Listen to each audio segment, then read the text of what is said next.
Hey there guys, so I'm back with another rankings video, and this time I will be doing the Marvel Netflix shows.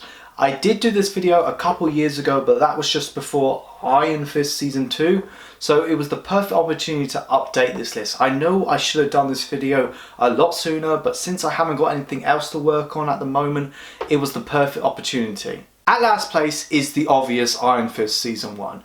Now, it's not 100% awful. There are things going for it. Just like the other Marvel shows, I liked how we dive into a comic book hero that we'd never seen before. His origins, his philosophy, his motivations. And the fight choreography is kind of decent. Apart from that, it doesn't have a lot going for it. I mean, most of the characters are just bland. The narrative is so poor to a point you could just skip 2 episodes and it wouldn't make much of a difference.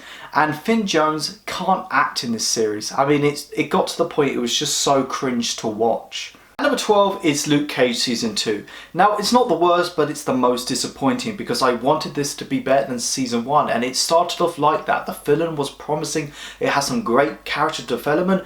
The team up episode with Iron Fist was a lot of fun to watch, but in the second half, that's when it really fell apart. I mean, Luke Cage's motivation wasn't clear, and there was so much inconsistency with the characters, the storylines, and the motivations. At number 11 is Season 2 of Iron Fist. Now, it's a vast improvement over the first series in terms of storytelling and acting. It has much better fight choreography. And since this series consists of 10 episodes instead of 13, it doesn't feel like it's dragging most of the time. But due to the fact that the first series was such a letdown, I didn't really care all that much about the characters and the world. And isn't me, it felt like it was trying to make Colleen Wing the new protagonist of the series. Number 10 is Jessica Jones Season 2. In some ways it has improvements over the first series. It has a better story and the supporting characters have got some great material to work with. And we dive more deeper into Jessica Jones, the aftermath of the Defenders, her backstory, her parentage. My main problem with Season 2 is the fact that it doesn't really have a villain. Yes, you could say her mum is the antagonist, but she's more of a plot device to me. Number 9 is the last Marvel Netflix show, Jessica Jones Season 3. Now, it's an improvement over the second series because it went back to the basics of what we loved about the first series. Jessica Jones goes back to her roots, but she's more mindful of her actions. We have a villain this time around and you despise him and you want him down. It's a battle of wits, and the tension between Jessica and Trish that's been building from the last couple of seasons. The reason why it's so low on the list it's because of lazy writing, really, because it repeats so much beats of, it just makes the police so dumb. I mean, there isn't enough evidence to bring this guy down, and Jessica always gets accused of doing something wrong. At number 8 is Luke Cage Season 1. Now, what I loved about the first series is that it had its own unique style and substance with a great choice of music. I really like Luke Cage as a character. He's not trying to be a hero, he's just trying to do the right thing. It has a great villain, Cottonmouth.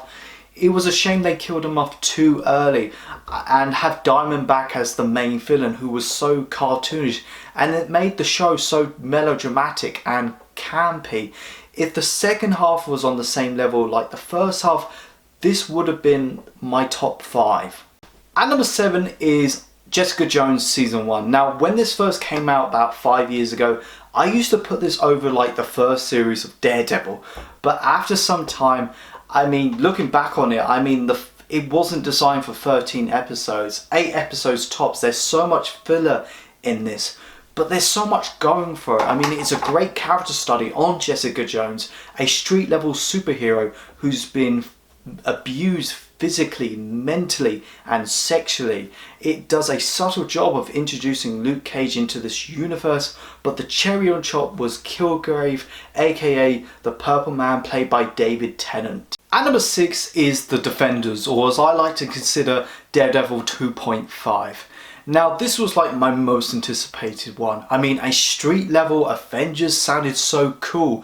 I mean, this 8 episode crossover series did a great job of balancing these characters with great chemistry.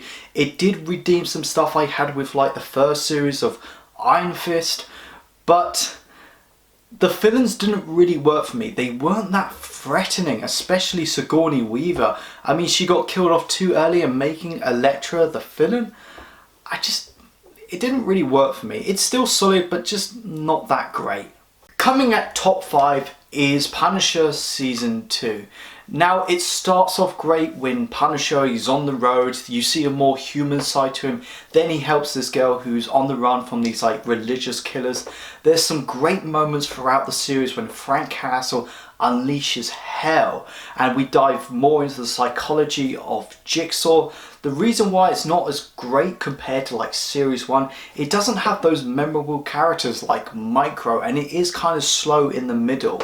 And number 4 is Daredevil Season 2. Now, it took everything I loved about the first series and just expanded on it. We got introduced to the Punisher and the Elektra. The supporting characters are pushed forward in interesting ways, especially Foggy Nelson. The fight choreography is beautifully done. There's so much greatness to this series, whether it's Daredevil chained up to a chimney by the Punisher, Frank Castle's trial, Matt Murdock's backstory and how it ties into Elektra.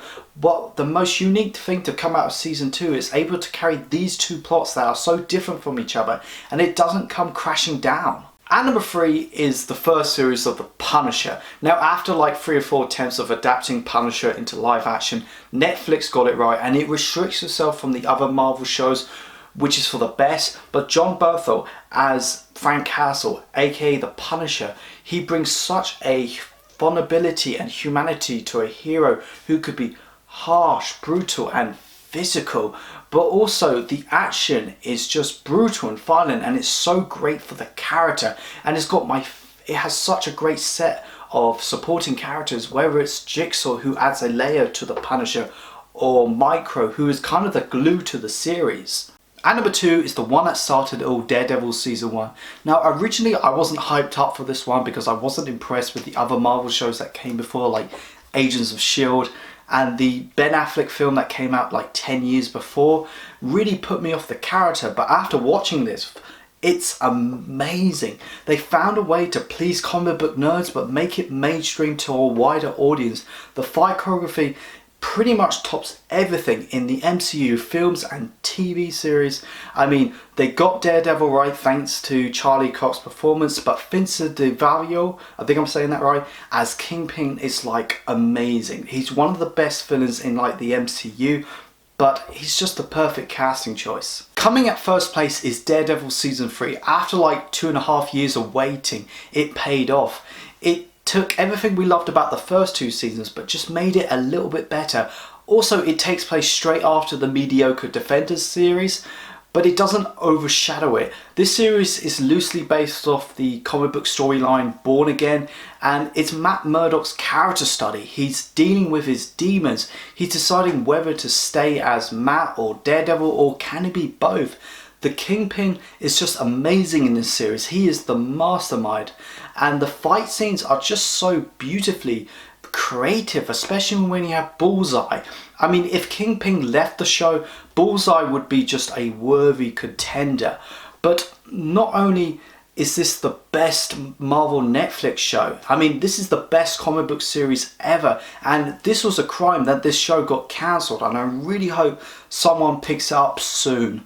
Thank you so much for watching this video, guys. Go like, share and subscribe. Let me know if you can rank your own Marvel Netflix shows. Please comment down below. I really like to see it. Go check out my Facebook, my Twitter and my Instagram page. You guys are awesome. I've got your back.